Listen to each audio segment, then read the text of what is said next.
এমন কিছু সাজেশন তোমাদের এখানে থাকবে সিলেক্টিভ, অনেক অল্প পড়াশোনা করে তোমরা কিভাবে ভালো একটা মার্কস ক্যারি করতে পারবা এই জীববিজ্ঞান প্রথম পত্রে। মোটামুটি যে অধ্যায়গুলো আমি পড়াইলাম তোমাদের, যে সাজেশন দিলাম, এই সাজেশনগুলো যদি তোমরা ভালোভাবে না করো তাহলে কিন্তু আমার এই ক্লাসটা বানানো বৃথা। হ্যাঁ, তাহলে তোমরা যদি ভালো একটা রেজাল্ট করে নিয়ে আসতে পারো তাহলে আমার মনে হবে যে না, হ্যাঁ আমি একটা জিনিস দিচ্ছি, সেখান থেকে কোশ্চেন আসছে এবং আমার স্টুডেন্ট যারা আছে তারা ভালো একটা রেজাল্ট করছে, বা আমার ছোট ভাইরা যারা আছে ভালো একটা রেজাল্ট করছে, এটা কিন্তু পাশাপাশি হচ্ছে যে আমাদের একটা খুশি মানে কারণ আর কি। বলতে পারো তোমাদের জন্য যদি এত ইফোর্ট, আমাদের আসলে কি এখান থেকে পাই আমরা, আমাদের যে শান্তি যেটা আছে, তোমরা ভালো রেজাল্ট করো, এটা আমাদের একটা অ্যাচিভমেন্ট। ঠিক আছে, তো ভালো রেজাল্টের ভাগ কিন্তু আমাদের দিবা না তোমরা, তোমরা নিজের রেজাল্ট তো অলওয়েজ নিজের, এটা তোমার ব্যক্তিগত সম্পদ, তাই তো। এখন পর আর আমি একটা জিনিস বললাম কি, যে এখান থেকে অবশ্যই কি বললাম, যে 40+ মার্ক কমন চলে আসবে ভাই, 40+ মার্ক কমন চলে আসবে যদি তোমরা এই টপিকগুলো ভালো করে পড়ো। 40+ মার্ক কমন চলে আসবে। আর যারা অনেক ভালো করে পড়াশোনা আগে থেকে করে আসতে করতেছো, তাদেরকে তো কোনো কথাই নেই, তারা অবশ্যই 45 থেকে 48 পর্যন্ত মার্ক পেতে পারবে। ডিয়ার স্টুডেন্ট, সবাইকে আসসালামু আলাইকুম।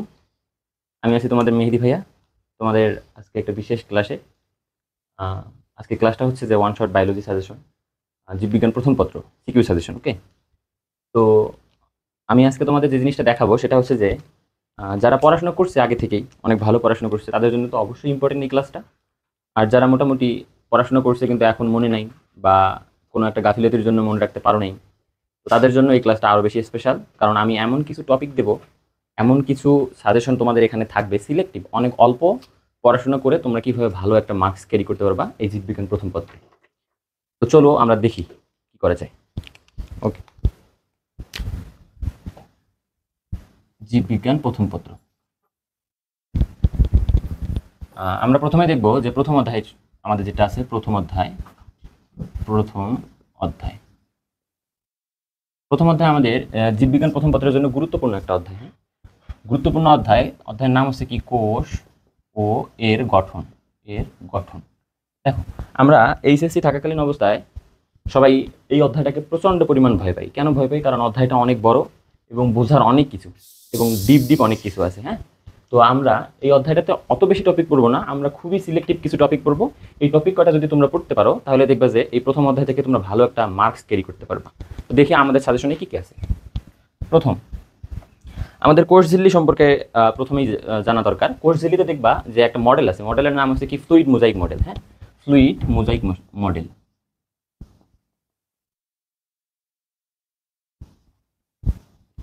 আচ্ছা, এই ফ্লুইড মোজাইক মডেল হচ্ছে কোষ ঝিল্লি সম্পর্কে কে দেয়? সিঙ্গার ও নিকলসন। ঠিক আছে, এটা খুবই ইম্পর্টেন্ট, চিত্রসহ অবশ্যই। হ্যাঁ, এটা অবশ্যই চিত্রসহ অবশ্যই আমাদের এই ফ্লুইড মোজাইক মডেলটা পড়তে হবে। আমার বিশ্বাস যে কোনো বোর্ডে না বোর্ডে এটা চলে আসবে। হ্যাঁ, তো আমরা পরবর্তী যদি বলি, ফ্লুইড মোজাইক মডেলের পর আছে আমাদের এই অধ্যায়ের গুরুত্বপূর্ণ দুটো টপিক। তোমরা যারা এসএসসি পড়ছো, এই এইচএসসি এখন তো পড়তেছো, তো দেখবা যে ক্লাস 6 থেকে শুরু করে এইচএসসি পর্যন্ত প্রত্যেকটা বইয়ে আর কি, জীববিজ্ঞান যে বই আছে এই বইয়ে এই জিনিসটা দেয়া থাকে, আমরা সেই ছোটো থেকে এটা শিখে আসি। সেটা হচ্ছে কি, যে মাইটোকন্ড্রিয়া অ্যান্ড প্লাস্টিড। ঠিক আছে, তো এইটা ইন্টারমিডিয়েটের জন্য অনেক বেশি ইম্পর্টেন্ট, মাইটোকন্ড্রিয়া ও প্লাস্টিড। তো মাইটোকন্ড্রিয়া আর প্লাস্টিড যেটা আছে, মাইটোকন্ড্রিয়া প্লাস্টিডের মধ্যে অবশ্যই এটা 3 স্টার ইম্পর্টেন্ট। যে কোনো বোর্ডে এখান থেকে ভালো মানের একটা কোশ্চেন চলে আসবে। হ্যাঁ, দেখো এই মাইটোকন্ড্রিয়া জিনিসটা কি এবং প্লাস্টিড। মাইটোকন্ড্রিয়া যা আছে, মাইটোকন্ড্রিয়া থেকে আমাদের ক্ষমার্কে কোশ্চেন আসতে পারে। কীরকম কোশ্চেন? তোমরা সবাই জানো যে এখান থেকে আমাদের ক্ষমার্কে কোশ্চেন আসে যে মাইটোকন্ড্রিয়াকে কেন পাওয়ার হাউস বা শক্তি ঘর বলা হয়। তারপর প্লাস্টিড থেকে পুনরায় দেখলেন আসে, আগে থেকে আসছে শিখলাম। তো এখন দেখো এখানে অবশ্যই কি, এটা অবশ্যই চিত্রসহ এবং এখানে পড়তে হবে কি, গঠন এবং এর গুরুত্বটা পড়তে হবে। ওকে, তো আমরা প্রথম অধ্যায়ে দুইটা টপিক অলরেডি পেয়ে গেছি, সেটা হচ্ছে কি ফ্লুইড মোজাইক মডেল এবং আরেকটা হচ্ছে কি মাইটোকন্ড্রিয়া এবং প্লাস্টিক, চিত্রসহ গঠন। ঠিক আছে, তো তারপরে আমরা দেখব যে আর একটা গুরুত্বপূর্ণ টপিক, সেটা হচ্ছে কি এই অধ্যায়ের প্রাণ বলতে পারো, সেটা হচ্ছে কি ডিএনএ এবং আরএনএ। তাই তো, তাহলে ডিএনএ এবং আরএনএ, ডিএনএ প্লাস আরএনএ, তাহলে ডিএনএ প্লাস আরএনএ এর কি গঠন, এটা চিত্রসহ। দেখো আমি এত চিত্রের কথা কেন বলতেছি, বায়োলজিতে যদি একটা ভালো মার্কস ক্যারি করতে তোমরা চাও তাহলে অবশ্যই তোমাকে বায়োলজিতে ফিগার আঁকাইতে হবে। হ্যাঁ, চিত্র যদি তুমি না আঁকাইতে পারো তাহলে বায়োলজিতে তুমি ভালো মার্ক ক্যারি করতে পারবে না। দেখবা যে যারা ভালো মার্কস ক্যারি করে আসছে, বা তুমি যেখানেই যাও দেখবা যে সব বড় ভাই যারা আছে তারা অবশ্যই বলবে যে বায়োলজির প্রতিটা কোশ্চেনের সাথে, প্রশ্নের সাথে যেন তোমরা কি করো, চিত্র আঁকাই দাও। হ্যাঁ, এই কারণে আমি এই চিত্রগুলোর কথা বারবার বলতেছি। তাহলে ডিএনএ এবং আরএনএ এর গঠন চিত্রসহ অবশ্যই জানতে হবে। এবং এখানে এই অধ্যায়ের সব থেকে গুরুত্বপূর্ণ যে টপিকটা আছে, অবশ্যই বাংলাদেশের যতগুলো বোর্ড আছে দেখবা যে অনেক বোর্ডেই চলে আসছে এই কোশ্চেনটা। কি কোশ্চেন? সেটা হচ্ছে যে আমাদের এখানে কোশ্চেন আছে যে অনুলিপন বা রেপ্লিকেশন, এটা ইংলিশ নাম হচ্ছে কি রেপ্লিকেশন, অনুলিপন। তারপরে হচ্ছে ট্রান্সক্রিপশন অ্যান্ড আছে ট্রান্সলেশন।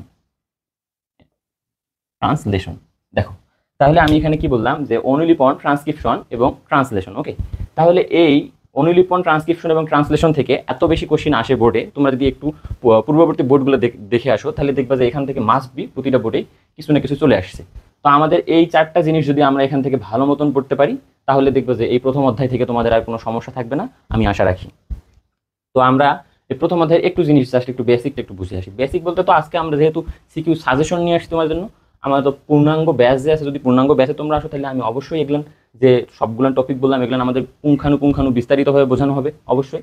তো আমরা যেহেতু সাজেশন ক্লাস আজকে নিচ্ছি, তো আমরা জাস্ট অল্প একটু দেখবো যে আসলে এই জিনিসটা ধরার কি ওয়ে আছে, ঠিক আছে? ওকে, আমি একটু ব্ল্যাকবোর্ডটা পরিষ্কার করে নিই।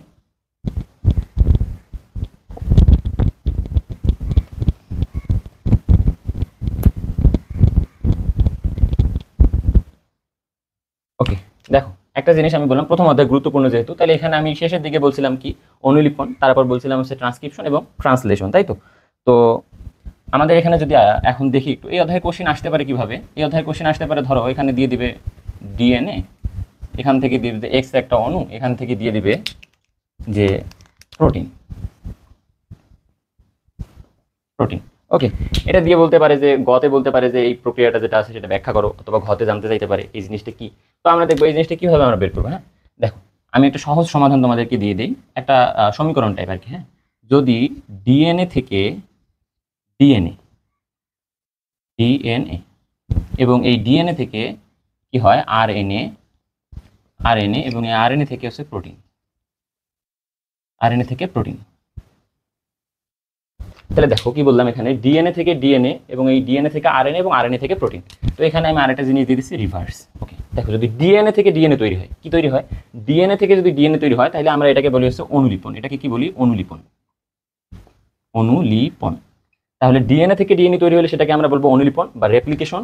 ডিএনএ থেকে যদি আরএনএ তৈরি হয় তাহলে আমরা এটাকে বলি ট্রান্সক্রিপশন। ট্রান্সক্রিপশন।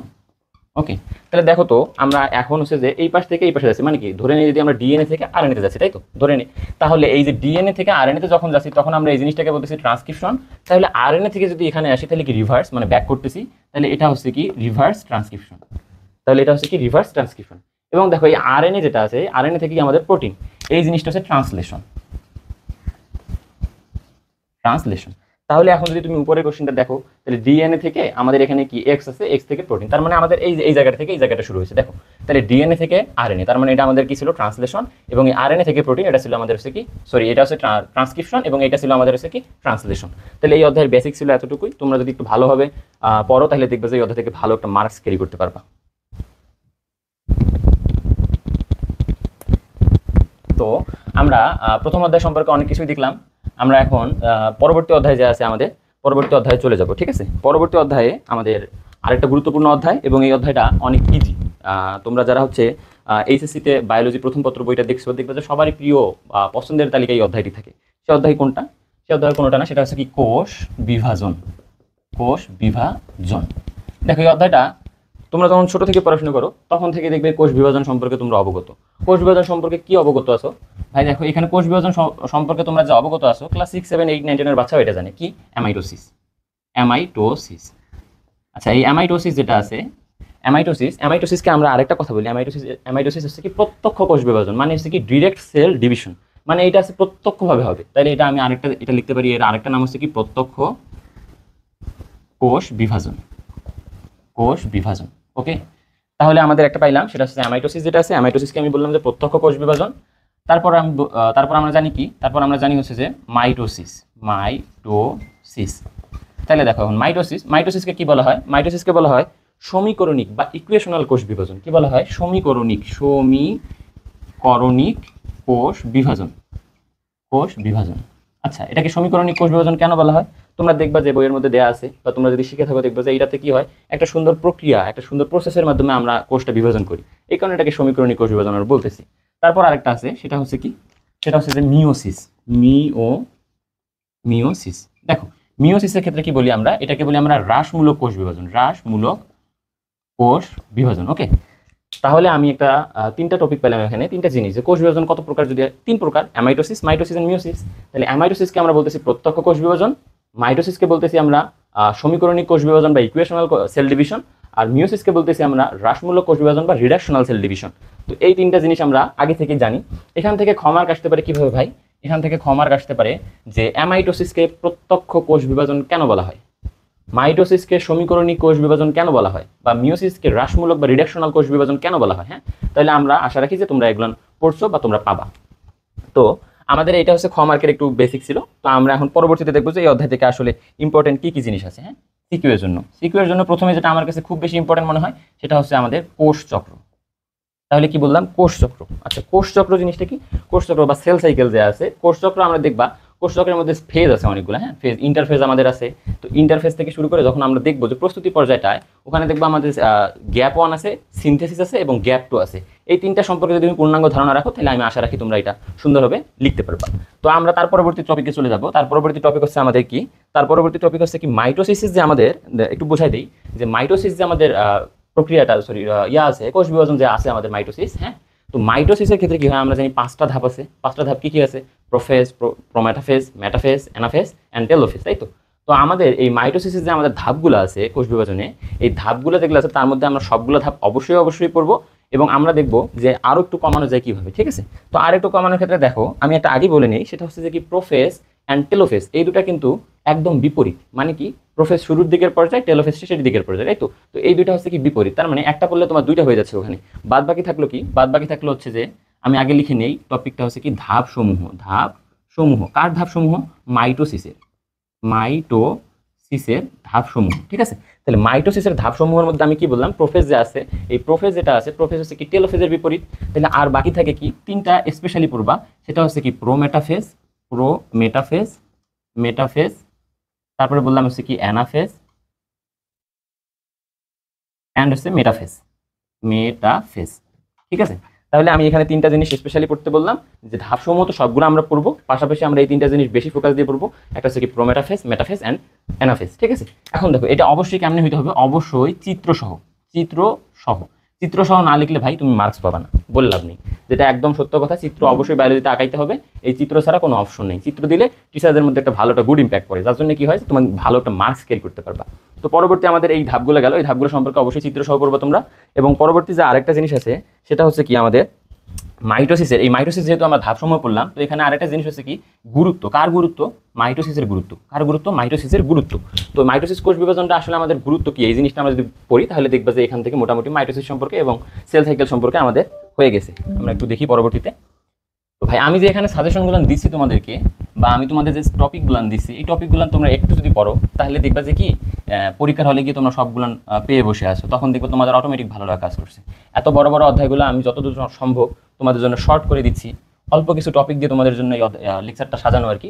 তোমরা যদি জাস্ট একটু সময় দিয়ে পড়াশোনাটা করে নাও তাহলে দেখবা যে হচ্ছে যে তোমরা ভালো একটা রেজাল্ট নিয়ে আসতে পারবে। ঠিক আছে, তো আমরা আরও কিছু বাকি আছে, তার মধ্যে একটা হচ্ছে যে মিওসিস। আচ্ছা, মিওসিসের ক্ষেত্রে কি? মিওসিসের ক্ষেত্রে দেখবা যে মিওসিসের ক্ষেত্রে দুইটা হয়, একটা হচ্ছে কি মিওসিস 1 অ্যান্ড মিওসিস 2। এই মিওসিস 1 যেটা আছে, এই মিওসিস 1টা আবার হচ্ছে কি পরবর্তীতে 4টা আছে, কি আছে? Prophase, metaphase, anaphase, telophase. তারপর ওই প্রোফেজ 1 যেটা আছে, এই প্রোফেজ থেকে আবার আমরা চলে যাবো হচ্ছে প্রোফেজ 1 আবার 5টা ভাগে বিভক্ত। 5টা ভাগে কি কি? প্যাকাইটিন আছে, ডিপ্লোটিন আছে, জাইগোটিন আছে, পড়ছো তোমরা এগুলো সবাই, তাই তো? তো আমরা সেখান থেকে দেখবো এই মিওসিসের ধাপসমূহ আছে। ধাপসমূহ অবশ্যই কেমন? চিত্রসহ। চিত্রসহ। ভাই মোস্ট ইম্পর্টেন্ট কোনটা? মোস্ট ইম্পর্টেন্ট আমার কাছে মনে হয় প্যাকাইটিন, আরেকটা হচ্ছে প্যাকাইটিন, আরেকটা হচ্ছে কি ডিপ্লোটিন। ডিপ্লোটিন বা জাইগোটিন যেটা আর কি আছে, তোমরা জানো সবাই, জাইগোটিন। তাহলে এই সম্পর্কে যদি মিওসিস সম্পর্কে তোমরা এই কয়টা জিনিস পড়ে নাও তাহলে দেখবে যে মিওসিস থেকে তোমরা একটা ভালো মার্কস ক্যারি করতে পারতেছো। হ্যাঁ, তারপরে যদি বলি আমি, তারপরে এখান থেকে কি আছে ভাই? জীবজীবনে মিওসিসের গুরুত্ব যেটা আছে, তাহলে গুরুত্ব, মিওসিসের গুরুত্ব। আরেকটা জিনিস দেখো, আরেকটা জিনিস হচ্ছে লেস ইম্পর্টেন্ট, সেটা হচ্ছে কি মাঝে মাঝে দেখা যায় যে বোর্ডে চলে আসছে, তো আমরা অবশ্যই মিস দিয়ে যাবো না, কারণ জানি না আমরা যে বোর্ড কোশ্চেন কি হবে। তো আমরা অবশ্যই এটা পড়বো, সেটা হচ্ছে যে কি যে ক্রসিং ওভারের গুরুত্ব বা বৈশিষ্ট্য, যা আর কি বলো তোমরা, ক্রসিং ওভারের গুরুত্ব যেটা আর কি। তো আমরা যদি কোষ বিভাজন থেকে এই কটা জিনিস পড়ি তাহলে দেখবা যে অবশ্যই আমাদের হচ্ছে যে কোষ বিভাজন থেকে ভালো একটা মার্কস আমরা ক্যারি করতে পারবো। ভাই আমি এ পর্যন্ত 2টা অধ্যায় সাজেশন দিলাম, তোমরা যদি এগুলো অধ্যায় বাকি যে অধ্যায়গুলো আছে আমরা ক্রমান্বয়ে দেখবো।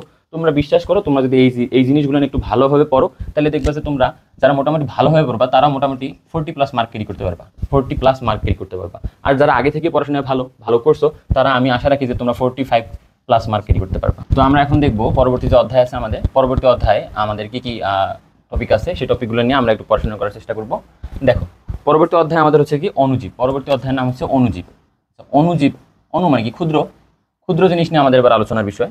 ক্ষুদ্র জিনিসের মধ্যে প্রথমে দেখবা যে আছে হচ্ছে যে ভাইরাস। কি ভাইরাস? ভাইরাসের সম্পর্কে কি কি জানবা ভাই? ভাইরাসের সম্পর্কে জানবা তোমরা হচ্ছে যে ভাইরাসের যে গঠনটা আছে সেটা দেখবা, এবং ভাইরাসের বৈশিষ্ট্য কি কি আছে সেগুলো ভালোভাবে তোমরা পড়ে নিবা।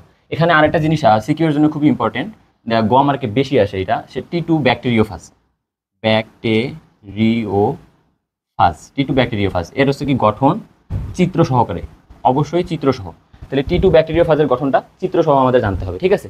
এবং এখান থেকে আরেকটা জিনিস সেটা খুব বেশি ইম্পর্টেন্ট, সেটা কি খুব বেশি ইম্পর্টেন্ট আমার কাছে মনে হয় যে এখান থেকে অবশ্যই চলে আসবে। আমরা সাজেশনগুলো আসলে কিভাবে দিই? সাজেশনগুলো দেই হচ্ছে যে পূর্ববর্তী যে আমাদের পরীক্ষাগুলো হয়ে গেছে, বোর্ড পরীক্ষা, এই বোর্ড পরীক্ষার যে কোশ্চেনগুলো এসেছে এই কোশ্চেনগুলো আমরা কি করি? পর্যালোচনা করি, তাই তো। তারপর আমরা এখান থেকে সাজেশনটা রেডি করি। দেখবো যে পূর্ববর্তী বোর্ড পরীক্ষার যে কোশ্চেনগুলো চলে এসেছে ইতোমধ্যে, এর মধ্যে এই জিনিসটা খুবই আসে, সেটা হচ্ছে যে ভাইরাসের সংখ্যা বৃদ্ধি পদ্ধতি। কয়টা আছে ভাই? দুইটা। একটা হচ্ছে যে লাইটিক চক্র আর একটা হচ্ছে লাইসোজেনিক চক্র। এই দুটো না পড়ে তোমরা অণুজীব অধ্যায় অন্তত পার করিও না, ঠিক আছে। তাহলে এই দুটো অবশ্যই অবশ্যই লাগবে, এত বেশি ইম্পর্টেন্ট এই দুটো। তাহলে কি বললাম? ভাইরাসের সংখ্যা বৃদ্ধি পদ্ধতি কয়টা? একটা হচ্ছে লাইটিক চক্র, লাইটিক চক্র, আর একটা হচ্ছে কি লাইসোজেনিক চক্র, লাইসোজেনিক চক্র, লাইসোজেনিক চক্র। ভাই এটা কেমনে লাগবে? অবশ্যই চিত্রসহ। আমি একটা কথা মনে হয় বারবার বলতেছি যে চিত্র। কেন ভাই চিত্রের কথা বলতেছি? আমি আগেই বলে নিছি যে জীববিজ্ঞানে ভালো করতে গেলে অবশ্যই তোমাকে ফিগার আঁকাইতে হবে, না হলে তুমি এখানে ভালো মার্কস ক্যারি করতে পারবা না, এটা স্পষ্ট কথা, ঠিক আছে। তাহলে আমাদের এখান থেকে কি পাইলাম? একটা পাইলাম লাইটিক চক্র, আর একটা হলো লাইসোজেনিক চক্র। আচ্ছা ভাই লাইটিক চক্র জিনিসটা কি? তোমরা দেখবা যে লাইটিক চক্র যদি আমি বলি একটু হালকা করে, তাহলে আমি পাশ দিয়ে আশেপাশে যে লাইটিক চক্র হচ্ছে সংখ্যা বৃদ্ধি পদ্ধতি। আচ্ছা ভাইরাসের সংখ্যা বৃদ্ধিটা কিভাবে হয় আসলে? একটা আমাদের ব্যাকটেরিয়া থাকে ইস্টেরিয়া কোলাই, এর ভিতরে আমাদের টি2 ফাজ যেটা আছে, টি2 ফাজ এসে বসলো, তারপর এখানে আমাদের ডিএনএ দিয়ে দেয়, এবং এই ডিএনএটা পরবর্তীতে আস্তে আস্তে আস্তে আস্তে আস্তে আস্তে আমাদের আরেকটা শেষ পর্যায়ে যেটা আছে, শেষ পর্যায়ে চলে আসবে। শেষ পর্যায়ে আসার পর এটা বিদীর্ণ করবে, বিদীর্ণ করে বের হয়ে যাবে আমাদের এখান থেকে ভাইরাসগুলো। এই যে একটা প্রসেস আছে, এই প্রসেসটা অবশ্যই তোমাদের জানতে হবে, বইয়ে সুন্দর করে দেওয়া আছে, তোমরা একটু কষ্ট করে পড়ে নিবা, তাহলে দেখবা যে এই লাইটিক চক্র এবং লাইসোজেনিক চক্র সম্পর্কে তোমাদের আর কোনো কনফিউশন থাকবে না, ঠিক আছে। এবং পরবর্তী যে আমাদের টপিকটা আছে ভাইরাসের গুরুত্ব, যেটা গুরুত্ব বলতে কি, ভাইরাস তো আমাদের উপকারের চেয়ে বেশি অপকারী করে, তাই তো। তাহলে ভাইরাসের অপকারিতা, ভাইরাসের অপকারিতা, এটা অনেক সময় অনেক বোর্ড পরীক্ষায় চলে এসেছে, ঠিক আছে। অপকারিতা, অপকারিতা, ঠিক আছে, অপকারিতা। দেখো তাহলে আমরা ভাইরাস সম্পর্কে তিনটা জিনিস বললাম, যে ভাইরাসের গঠন এবং বৈশিষ্ট্য সম্পর্কে জানতে হবে আমাদের। এবং তারপর আমি বললাম কি টি2 ব্যাকটেরিওফাজের গঠন অবশ্যই চিত্রসহ। তারপর আমি বলছি যে ভাইরাসের যে সংখ্যা বৃদ্ধি পদ্ধতিটা আছে, এই সংখ্যা বৃদ্ধি পদ্ধতির মধ্যে কি জানতে হবে? লাইটিক চক্র এবং লাইসোজেনিক চক্র সম্পর্কে জানতে হবে। তারপর আমি বললাম যে ভাইরাসের অপকারিতা সম্পর্কে জানতে হবে। এই পর্যন্ত পড়লে আমাদের প্রথম ফেজ যেটা আছে অণুজীবের, এটা শেষ হয়ে যাবে। আমাদের পরবর্তী ফেজ কি হচ্ছে? পরবর্তী হচ্ছে ব্যাকটেরিয়া, তাই তো। আমরা দেখি ব্যাকটেরিয়া সম্পর্কে। তাহলে আমরা ভাইরাস সম্পর্কে ইতিমধ্যে যা বললাম ভাই, এর মাঝে আমি একটু কথা বলে নিই। সেটা হচ্ছে যে কি, যে ভাইরাস যে আমাদের আছে, ভাইরাস থেকে এমসিকিউ পার্ট যদি কখনো আসে, দেখবা যে ভাইরাসের প্রকারভেদ আছে অনেকগুলো বই, হ্যাঁ। তো এই ভাইরাসের প্রকারভেদগুলো যদি তোমরা ভালো করে পড়ো, তাহলে ওখান থেকে তোমরা একটা এমসিকিউ পেয়ে যাবে, হ্যাঁ, বহু নির্বাচনী কোশ্চেন পেয়ে যাবে। দেখবা যে এটা প্রতি বোর্ড পরীক্ষায় কোশ্চেনেই চলে আসে, ভাইরাস এবং ব্যাকটেরিয়ার প্রকারভেদ থেকে এমসিকিউটা তোমরা অবশ্যই অবশ্যই সেটা পড়ে নিবা, ঠিক আছে।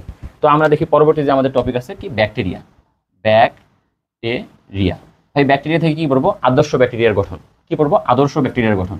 তোমরা জাস্ট বোর্ড কোশ্চেনগুলো খোলো, বোর্ড কোশ্চেনগুলো খুলেই দেখবে যে এটা গমার্কে চলে আসছে, আদর্শ ব্যাকটেরিয়ার গঠন। গঠন ভাই, যেখানে গঠন আছে সেখানে কি আছে? চিত্র আছে। যেখানে গঠন আছে সেখানে কি আছে? চিত্র আছে। তাহলে আমি কি বললাম? ব্যাকটেরিয়া সম্পর্কে আমরা পড়বো আদর্শ ব্যাকটেরিয়ার গঠন। তারপর আমাদের এখানে আর কি আছে? আর হচ্ছে যে পরবর্তীতে আরেকটা জিনিস আছে, সেটা হচ্ছে যে খুবই ইম্পর্টেন্ট এই অধ্যায়ের জন্য, বলতে পারো 3 স্টার মার্ক ইম্পর্টেন্ট। সেটা হচ্ছে আমাদের পরবর্তী ফেজ কি? পরবর্তী ফেজ হচ্ছে ম্যালেরিয়া, ঠিক আছে। তাহলে ম্যালেরিয়ার ক্ষেত্রে আমাদের কি জানতে হবে ভাই? ম্যালেরিয়ার ক্ষেত্রে দুইটা জিনিস পড়বে শুধুমাত্র। আমি তোমাদের দুইটা জিনিস পড়তে বলি, এই দুইটা জিনিস যদি তোমরা পড়ো, তাহলে দেখবে যে অবশ্যই তোমরা যে কোনো বোর্ডের হও না কেন, অবশ্যই তোমরা এই অধ্যায় থেকে কোশ্চেন আসলে কমন পেয়ে যাবে। কি? ম্যালেরিয়ার ক্ষেত্রে হচ্ছে হেপাটিক সাইজোগনি, হেপাটিক সাইজোগনি, আর একটা হচ্ছে কি ইরিথ্রোসাইটিক সাইজোগনি, ইরিথ্রোসাইটিক সাইজোগনি। ইরিথ্রোসাইটিক সাইজোগনি। তাহলে আমি কি বললাম ভাই, ম্যালেরিয়া থেকে আমি পড়তে বললাম যে হেপাটিক সাইজোগনি, অ্যান্ড একটা হচ্ছে কি ইরিথ্রোসাইটিক সাইজোগনি। তাহলে অণুজীব থেকে যদি তোমরা এই কয়টা জিনিস ভালোভাবে পড়ো, তাহলে অণুজীব থেকে যদি কোনো কোশ্চিন চলে আসে সৃজনশীল, তোমরা সেখানে 10-এ 10 তুলে আসতে পারবা। আর একটা কথা বলে নিই ভাই, ক এবং খটা কি করবো, তাই তো ভাই। ক এবং খটা হচ্ছে তোমার ক ব্যাপারটা কি জ্ঞানমূলক, তার মানে তোমাকে অবশ্যই বইয়ের ভিতরটা ভালো করে পড়তে হবে, তাহলে তুমি ক মার্কের অ্যান্সারটা করতে পারবা। আর খ মার্ক কি ভাই, খ মার্ক হচ্ছে অনুধাবন, তাই তো। তুমি একটা জিনিস পড়তেছো, যেমন আমি একটু আগে বলে আসছিলাম যে কি, যে অ্যামাইটোসিসকে কেন প্রত্যক্ষ কোষ বিভাজন বলা হয়।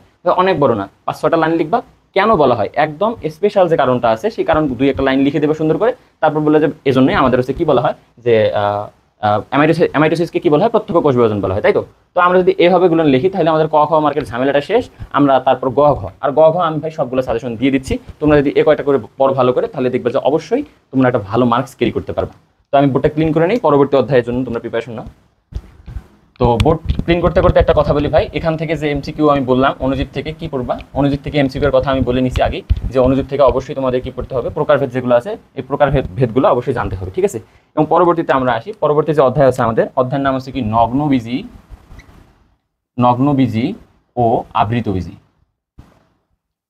আবৃতবীজি ভাই, নগ্নবীজি আবৃতবীজি, নগ্ন মানে কি ভাই, জামা কাপড় ছাড়া, সোজা কথা। আর আবৃত মানে কি ভাই, আবৃত করে আছে, কি শার্ট প্যান্ট পরে আছে। তার মানে যেটার বীজ হচ্ছে নগ্ন অবস্থায় থাকবে, তাহলে সেটাকে আমরা বলবো নগ্নবীজি। আর যেটার বীজ হচ্ছে শার্ট প্যান্ট পরে, মানে কি আবৃত অবস্থায় থাকবে, সেটাকে আমরা বলবো আবৃতবীজি। এটা নিয়ে আমাদের এই অধ্যায় ডিটেলস আছে, তো আমরা এই অধ্যায় ডিটেলসগুলো দেখি একটু কি আছে। সিলেক্টিভ টপিক কি ভাই, সিলেক্টিভ টপিক যদি আমি বলি, নগ্নবীজি আবৃতবীজির ক্ষেত্রে নগ্নবীজের বৈশিষ্ট্য অবশ্যই জানতে হবে, আবৃতবীজের বৈশিষ্ট্য অবশ্যই জানতে হবে। তাহলে এই নগ্নবীজের ক্ষেত্রে আমাদের প্রথমে আসে সাইকাস সম্পর্কে।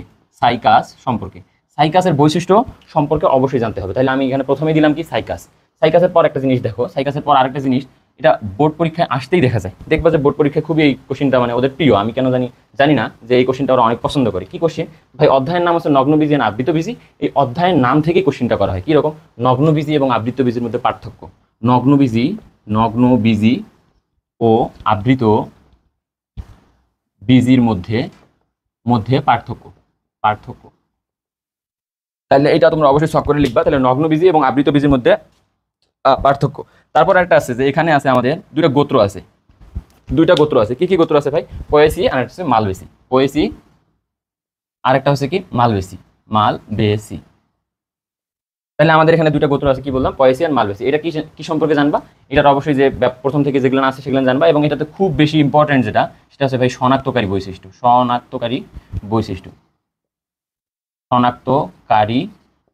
বৈশিষ্ট্য। তাহলে আমি বললাম যে এখানে আমাদের নগ্নবীজি আবৃতবীজি থেকে আমরা কি বললাম, সাইকাস বললাম, নগ্নবীজি এবং আবৃতবীজির মধ্যে পার্থক্য বললাম, তারপর বললাম আমি যে পয়েসি অ্যান্ড মালবেসির মধ্যে পার্থক্য। তারপর আরেকটা জিনিস এখানে গ মার্কে খুবই ইম্পর্টেন্ট, সেটা হচ্ছে কি ভাই, পুষ্প প্রতীক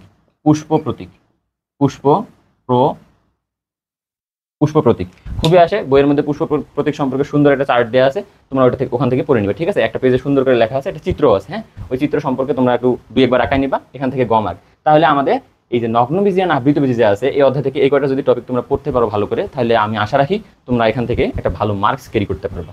আমরা পরবর্তী অধ্যায় যাব, পরবর্তী অধ্যায় দেখবো এখান থেকে কি আছে। হ্যাঁ, তো নগ্নবীজি আবৃতবীজির মধ্যে অনেকগুলো কিন্তু এমসিকিউ আছে। হ্যাঁ, নগ্নবীজি আবৃতবীজির মধ্যে এমসিকিউ অনেক আছে ভাই, তোমরা বইটা একটু খুলবা। আর একটা সহজ সমাধান দেই তোমাদের, যে বোর্ড পরীক্ষার কোশ্চিনে কি হয়, বোর্ড পরীক্ষার কোশ্চিনের ক্ষেত্রে দেখবা যে এমসিকিউ যে আসে, এমসিকিউগুলো পূর্ববর্তী বোর্ডগুলো যে টাইপগুলো আছে, ওই টাইপগুলো থেকে আসার বেশি চেষ্টা, হ্যাঁ, ওগুলান আসে বেশি। তো আমরা একটু জাস্ট খালি দেখবা যে কি ধরনের কোশ্চেনগুলো আসতেছে, এগুলো যদি একটু তোমরা দেখো, তাহলে তোমরা অবশ্যই সেখান থেকে ভালো একটা ফল বের করে নিয়ে আসতে পারবে। আর এমসিকিউ কিন্তু অনেক গুরুত্বপূর্ণ একটা পার্ট, কারণ হচ্ছে একটা জিনিস চিন্তা করো, তুমি 5টা সৃজনশীল লিখে পাবা হচ্ছে 50 মার্ক, তাই তো। আর ওখানে 25টা এমসিকিউ, মানে হচ্ছে কি 25 মিনিটে তোমার 25 মার্ক তোলা সম্ভব। তুমি একটু ভালো করে পড়লেই কিন্তু তুমি 25-এর মধ্যে ভালো একটা মার্কস ক্লিয়ার করে নিয়ে আসতে পারবে। আর ভালো রেজাল্ট করার জন্য অবশ্যই এমসিকিউ গুরুত্বপূর্ণ একটা জিনিস, ঠিক আছে। আমরা পরবর্তী অধ্যায়ে চলে যাই। পরবর্তী অধ্যায় হচ্ছে কি টিস্যু ও টিস্যুতন্ত্র, ঠিক আছে। টিস্যু ও টিস্যুতন্ত্র, ওকে। তো আমরা এখন দেখবো যে টিস্যু ও টিস্যুতন্ত্র থেকে কি আছে, ঠিক আছে। দেখো, টিস্যু ও টিস্যুতন্ত্রের ক্ষেত্রে প্রথমে যদি আমি বলি, টিস্যু ও টিস্যুতন্ত্রের ক্ষেত্রে দেখবা যে প্রথমেই আছে আমাদের টিস্যুর যে প্রকারভেদটা আছে ভাই। টিস্যুর প্রকারভেদ কত, দুই ধরনের। একটা হচ্ছে কি আমাদের ভাজক, একটা হচ্ছে আমাদের স্থায়ী। তোমরা বুঝতে পারতেছো আমি এখান থেকে কি বলতে চাচ্ছি, যে ভাজক এবং স্থায়ী যে বললাম। আচ্ছা দেখো, ভাজক এবং স্থায়ীর মধ্যে একটা পার্থক্য তাহলে আমাদের জানতে হবে, তাহলে এইটা টপিক ভাই। তাহলে ভাজক টিস্যু যা আছে, ভাজক টিস্যুর বৈশিষ্ট্য। আচ্ছা, ভাজক টিস্যুর বৈশিষ্ট্য আমি লিখলাম, শুধু স্থায়ী টিস্যু লিখবো না কেন? কারণ হচ্ছে ভাই ভাজক টিস্যু হচ্ছে স্থায়ী টিস্যুর বিপরীতটা। ভাজক টিস্যু কি স্থায়ী টিস্যুর বিপরীত, ঠিক আছে? তো ভাজক টিস্যু যদি স্থায়ী টিস্যুর বিপরীত হয়, তাহলে আমরা যদি একটা পড়ি শুধুমাত্র, তাহলে কিন্তু আমাদের অটোমেটিক আরেকটা হয়ে যায়, ঠিক আছে? তো এখন দেখো যে ভাজক টিস্যু যেটা আছে, আমি বললাম ভাজক টিস্যুর বৈশিষ্ট্য। এখন তারপরে আসো, এই ভাজক টিস্যুর বৈশিষ্ট্য যদি তুমি পড়ে ফেলো, তাহলে এই দুটার মধ্যে পার্থক্য কার মধ্যে? ভাজক ও স্থায়ী। ভাজক ও স্থায়ী টিস্যুর মধ্যে পার্থক্য। টিস্যুর মধ্যে পার্থক্য। পার্থক্য। তাহলে আমি এখান থেকে দুইটা টপিক দিলাম, একটা হচ্ছে ভাজক টিস্যুর বৈশিষ্ট্য, ওইটা পড়লে আমাদের কি হয়ে যাবে? স্থায়ী টিস্যুর বৈশিষ্ট্যটা হয়ে যাবে। তারপর আমি কি বললাম? তারপর আমি বললাম যে ভাজক ও স্থায়ী টিস্যুর মধ্যে পার্থক্যটা আমাদের জানতে হবে, ঠিক আছে? তো এখন যদি আমি দেখি, এখন কি দেখবো যে পরবর্তী আমাদের যে টার্মটা আছে, সেটা হচ্ছে যে কি ভাজক এবং স্থায়ী টিস্যুর কাহিনীটা শেষ হয়ে গেছে, ঠিক আছে? এখন আমরা দেখবো যে এখান থেকে খুবই বেশি আসে। আমরা যদি দেখি যে পরবর্তীতে আমাদের যে পেরিসাইকেল যেখান থেকে শুরু হলো, পরিচক্রের যে ব্যাপারটা ওখান থেকে শুরু হয়েছে, ওখান থেকে যদি আসো, তাহলে দেখবা যে ভাস্কুলার বান্ডল, ভাস্কুলার বান্ডলের প্রকারভেদ। ভাই এত বেশি এই কোশ্চেনটা আসছে, আমি এখানে 3 স্টার ইম্পর্টেন্ট করে নিলাম যে ভাস্কুলার বান্ডলের প্রকারভেদ। বান্ডলের প্রকারভেদ। তাহলে আমি কি বললাম ভাই? ভাস্কুলার বান্ডলের প্রকারভেদ অবশ্যই চিত্রসহ। চিত্রসহ। অবশ্যই চিত্রসহ। ভাই চিত্র ছাড়া এখানে মার্কস ভালো ক্যারি করা যাবে না। আমি বারবার একটা কথা বলতেছি, তার মানে তোমরা অবশ্যই বুঝতে পারতেছো চিত্র জীববিজ্ঞানের জন্য কতটা গুরুত্বপূর্ণ, ঠিক আছে? তাহলে আমরা কি বললাম? ভাস্কুলার বান্ডলের প্রকারভেদ অবশ্যই চিত্র সম্পর্কে আমাদের জানতে হবে। এখানে হচ্ছে যে তার পরবর্তীতে যদি আমি বলি, তার পরবর্তীতে আমাদের এখানে একটা জিনিস আছে খুবই ইম্পর্টেন্ট, এটাও 3 স্টার ইম্পর্টেন্ট। পরীক্ষার হলে গিয়ে দেখবা যে এখান থেকে একটা কোশ্চেন চলে আসছে। এই অধ্যায়ে শেষে যাবা, শেষে দেখবা যে 2টা পেজ জুড়ে অন্তত লেখা আছে, শুধু পার্থক্যের ছকগুলো লেখা আছে, ঠিক আছে? পার্থক্যের ছক ছাড়া পরীক্ষায় যাবা না। আমি আগে বলে নিলাম যে পার্থক্যের ছক ছাড়া পরীক্ষায় যাবা না। এখন দেখো ভাস্কুলার বান্ডলের প্রকারভেদ শেষ। তাহলে আমাদের আসে এখান থেকে একবীজপত্রী এবং দ্বিবীজপত্রী উদ্ভিদের একবীজপত্রী ও দ্বিবীজপত্রী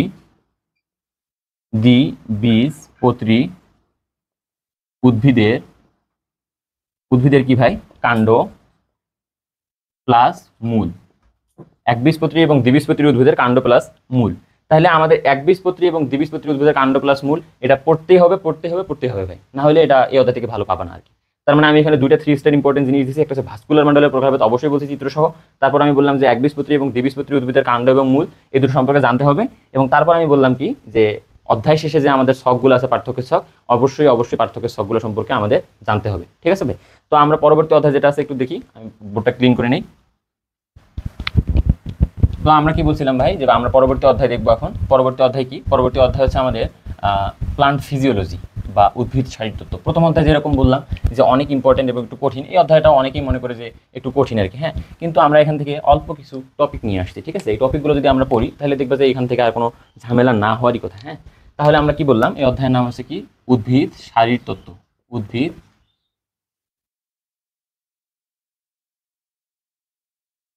তাহলে আমি কি বললাম? অধ্যায়ের নাম হচ্ছে উদ্ভিদ শারীরতত্ত্ব বা প্লান্ট ফিজিওলজি। তাহলে দেখো ভাই, প্লান্ট ফিজিওলজির ক্ষেত্রে আমাদের অল্প কিছু জিনিস আছে। প্রথমে আমি যদি বলি, প্রথমে একটা জিনিস সেটা হচ্ছে যে ভাই এখানে মতবাদ আছে, মতবাদগুলো পড়তে হবে। মতবাদগুলোর মধ্যে প্রথমে কি? একটা হচ্ছে লুন্ডেগর। লুন্ডেগর লুন্ডেগর তারপরে সাইটোক্রোম। তাহলে আমি কি বললাম? লুন্ডেগর এবং সাইটোক্রোম মতবাদ, ঠিক আছে? তাহলে এখান থেকে মতবাদ গেল। আবার আরেকটা মতবাদ হচ্ছে ভাই প্রচ্ছেদনের ক্ষেত্রে, সেটা হচ্ছে যে কি? আধুনিক মতবাদ। প্রচ্ছেদনের আধুনিক মতবাদ। ভাই অবশ্যই এটা পড়বা, আধুনিক মতবাদ। তাহলে প্রচ্ছেদনের আধুনিক মতবাদ, এখান থেকে আমরা পাইলাম প্রচ্ছেদনের আধুনিক মতবাদ। ভাই আমাদের 3টা মতবাদ আমি এখান থেকে দিলাম, আরও মতবাদ আছে ওখানের মধ্যে, তোমরা একটু চাইলে দেখে নিতে পারো। আর যারা বলতেছে ভাই ইম্পর্টেন্ট কোনটা, আমার কাছে এই 3টা জিনিস ইম্পর্টেন্ট মনে হয়। তোমরা যদি এখান থেকে পড়ো, তাহলে আশা রাখি যে ভালো একটা মার্কস ক্যারি করতে পারবা, ঠিক আছে? তারপর যদি বলি, এই অধ্যায়ে 3টা ভাইটাল জায়গা আছে। ভাইটাল জায়গায় কি বা ভাইটাল পয়েন্ট আছে, হাইলাইটেড পয়েন্ট আমরা যেটাকে বলি, সেটা হচ্ছে যে সালোক সংশ্লেষণ, প্রচ্ছেদন, আর একটা হচ্ছে কি? যে শ্বসন, তাই তো? তাহলে এখন দেখো যে সালোক সংশ্লেষণের ক্ষেত্রে যদি বলি, এখান থেকে সালোক সংশ্লেষণের ক্ষেত্রে কি আসে ভাই? সালোক সংশ্লেষণের ক্ষেত্রে আসে চক্রীয় ও অচক্রীয় ফটোফসফোরাইলেশন, ঠিক আছে? তাহলে ফটোফসফোরাইলেশন কি? চক্রীয় এবং অচক্রীয় ফটোফসফোরাইলেশন সম্পর্কে জানতে হবে। এটা পার্থক্য ছক আকারে আসতে পারে অথবা চক্রীয় এবং অচক্রীয় আকারে আসতে পারে, ঠিক আছে? তারপর আরেকটা জিনিস আছে, আরেকটা হচ্ছে কি? লাইট ডিপেন্ডেন্ট অ্যান্ড হচ্ছে কি লাইট ইন্ডিপেন্ডেন্ট, মানে হচ্ছে কি আলোক পর্যায় এবং অন্ধকার পর্যায়। আলোক পর্যায় এবং অন্ধকার পর্যায়। আলোক পর্যায় ও অন্ধকার পর্যায়। দেখো, তাহলে আমি এখান থেকে দিলাম সালোক সংশ্লেষণ থেকে আর কিছু ওভাবে জানতে হবে না। ও আরেকটা জিনিস বাদ পড়লো, সেটা হচ্ছে দেখো এখান থেকে খুব বেশি তোমরা যদি বইটা খোলো একবার, দেখবা যে বোর্ড কোশ্চেনগুলো খুললে দেখবা যে ক্যালভিন চক্র সম্পর্কে জানতে চাইছে। গ মার্কে কি ক্যালভিন চক্র, গ মার্কে কি ক্যালভিন চক্র। তার মানে এখান থেকে আমরা বলবো ক্যালভিন চক্র, ক্যালভিন চক্র, বা এটা নাম আর একটা আছে কি C3 গতিপথ, গতিপথ। তাহলে আমি কি বললাম, এটা হচ্ছে ক্যালভিন চক্র। ঠিক আছে, তাহলে ক্যালভিন চক্র সম্পর্কে অবশ্যই জানতে হবে, এবং এটার মধ্যে কি আছে, একটা ফিগার আছে, এই ফিগারটা সম্পর্কে অবশ্যই লিখতে হবে। ঠিক আছে, ফিগার না দিলে বায়োলজিতে মার্ক পাবা না, সোজা কথা, ফিগার না দিলে বায়োলজিতে মার্ক পাবা না। তারপর আমি বললাম দেখো, তারপর আরেকটা জিনিস আছে ভাই, এটা হচ্ছে শ্বসন থেকে। শ্বসন থেকে কি আছে, শ্বসনের ক্ষেত্রে দেখবা যে প্রথমেই একটা সেই ছোট থেকে পড়ে আসতেছো গ্লাইকোলাইসিস, গ্লাইকোলাইসিস এত বেশি পড়ছো এই গ্লাইকোলাইসিস। তাহলে এই গ্লাইকোলাইসিসটা জানতে হবে, গ্লাইকোলাইসিস। ঠিক আছে, তাহলে কি বললাম, গ্লাইকোলাইসিস কি ভাই, যখন আমি একটা কোনো একটা প্রক্রিয়া দেখাচ্ছি তার মানে অবশ্যই একটা ফিগার থাকবে এবং এই ফিগারের মাধ্যমে আঁকাইতে হবে। ঠিক আছে, তাহলে আমি গ্লাইকোলাইসিস বললাম, এবং আরেকটা দিলাম আমি ইটিএস। ইটিএস এর কি মধ্যে আছে, এখানে শক্তির হিসাব আছে, শক্তির হিসাবটা, শক্তির হিসাব ছকের মধ্যে আছে, দেখে নিবা শক্তির হিসাব, 36 অনুর এটিপির যে শক্তির হিসাবটা আছে সেটা। ঠিক আছে, তাহলে আমি উদ্ভিদ সাহিত্য থেকে অল্প কয়েকটা জিনিস দিছি। এখন তোমরা যদি এগুলোর মধ্যে ফাঁকিবাজি করো ভাই, তাহলে তোমার ভালো রেজাল্ট হবে না। হ্যাঁ, তাহলে তোমাকে অবশ্যই, যেহেতু অল্প টপিক দিচ্ছি, তাহলে তোমাকে একটু পড়াশোনা করতে হবে। আমি তো আগেই তোমার সিলেবাস থেকে অনেক কিছু কমাই দিচ্ছি, তাই তো? তার মানে এখান থেকে যদি তোমরা একটু ভালো করে পড়ো, তাহলে তোমরা একটা ভালো মার্কস নিয়ে আসতে পারবা। এই যে মনে করো যে তোমাদের জন্য কালকে ভিডিও বানানো হয়েছে এটা, ঠিক আছে? তো কালকে ভিডিও বানানোর এক পর্যায়ে হচ্ছে যে আমাদের এই ভিডিওর স্পিকার যেটা আছে, স্পিকারের রেকর্ড হয়নি। আমি আজকে আবার তোমাদের জন্য এই ক্লাসটা নিচ্ছি। তার মানে আমি যদি তোমাদের জন্য এফোর্ট দিতে পারি, তাহলে তোমরা কেন পারবে না আমাদের জন্য এফোর্ট দিতে, তাই তো? তো অবশ্যই এই টপিকগুলো না পড়ে পরীক্ষা হলে বসিও না ভাই, নাহলে তোমরা পরীক্ষায় ভালো একটা রেজাল্ট করতে পারবে না। আমি আগেই বলে নিছি যে আমি যে টপিকগুলো দিচ্ছি তোমাদের অল্প করে, এই টপিকটা যদি তোমরা পড়ো, মোটামুটি মানের স্টুডেন্ট যারা আছে তাও 40+ মার্ক তোমরা নিয়ে আসতে পারবা। তাহলে অবশ্যই বুঝতে পারতেছো এগুলো কীরকম ইম্পর্টেন্ট টপিক। এগুলো টপিক ছাড়া কোনোভাবে যাওয়া হচ্ছে বোকামি। তো আমরা দেখি এখন পরবর্তী যে অধ্যায়টা আছে, পরবর্তী অধ্যায় কি আছে আমাদের ভাই? পরবর্তী অধ্যায় একটাই আছে, আর এটা একদম সহজ অধ্যায়। এই অধ্যায় থেকে অনেকেই কোশ্চিন অ্যান্সার করতে চায় না আর কি, তারপরে আমি দিয়ে দিই, যেহেতু সাজেশন ক্লাস তোমাদের, এটা দিয়ে দিই। ঠিক আছে, পরবর্তী অধ্যায় যে আছে, পরবর্তী অধ্যায় দেখবা যে পরবর্তী অধ্যায় আমাদের কি আছে, যে জীব প্রযুক্তি, জীব প্রযুক্তি, প্রযুক্তি। তাহলে ভাই জীব প্রযুক্তি থেকে কি পড়বো ভাই? জীব প্রযুক্তি থেকে একটা জিনিস পড়বো, টিস্যু কালচারের ধাপসমূহ। কি বললাম? টিস্যু কালচারের ধাপসমূহ। তুমি কোশ্চিন ব্যাংক খোলো, কোশ্চিন ব্যাংক খুলে দেখো, এটা চলে আসে আছে যে প্রতি বছরই এটা দিচ্ছে, টিস্যু কালচারের ধাপসমূহ। কি বলা হয়? টিস্যু কালচারের ধাপসমূহ। তাহলে আমি বললাম টিস্যু কালচারের ধাপসমূহ আমাদের জানতে হবে। তারপর আরেকটা জিনিস আছে, যে সেটা হচ্ছে যে কৃষিক্ষেত্রে জীব প্রযুক্তি। কি বললাম? কৃষিক্ষেত্রে জীব প্রযুক্তি। আমরা যে আগের অধ্যায়গুলো দেখে আসলাম, আগের অধ্যায়গুলোর মধ্যে অনেক পড়ার কিছু আছে, এই অধ্যায়টা তুলনামূলক সহজ হবে একটু, হচ্ছে যে রচনা টাইপ। হ্যাঁ, এই কারণে এগুলো পড়ে দেখবে যে এইরকমই আর কি। হ্যাঁ, এভাবে একটু পড়লেই তোমাদের হয়ে যাবে। আর একটা হচ্ছে কি, ইনসুলিন। কি বললো ভাই? ইনসুলিন